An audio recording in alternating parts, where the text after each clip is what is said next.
the black school that I went to was obviously segregated. And that school used to get the hand-me-down textbooks from the white schools, often with pages missing or with food smothered, spattered on them. And never had the playground was just red mud. Oh, wow. And nothing really to entertain or help the young people, exercise.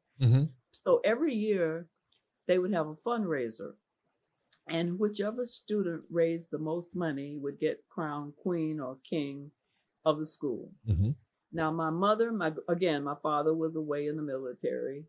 My uncle was there in Covington, Georgia, and he had a lot of girlfriends. And my mother and grandmother knew all of them. So when they had to raise money, they would go to my uncle's girlfriends, the hairdressers, and whatever else they were doing.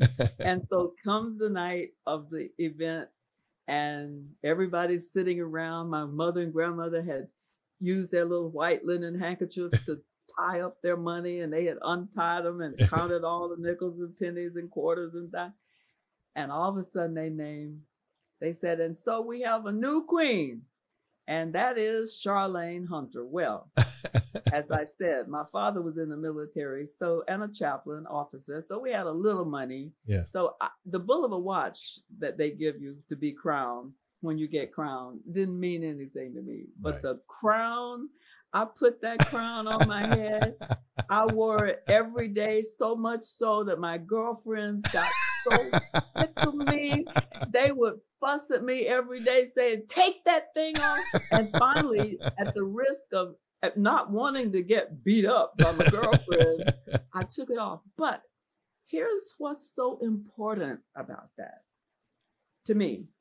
The notion that I was a queen took up residence in my head, so that when I walked onto the campus of the University of Georgia in January of 1961 as a court-ordered first Black female, along with Hamilton Holmes, the first Black male, ordered into this 170-some-year-old university that our parents' taxes supported, help pay but for. at any rate, sure, we couldn't get in.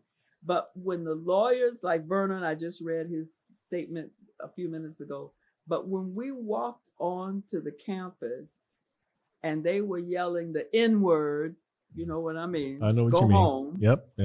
I was looking around for who they were talking about, because I knew who I was. Yes. I was a queen.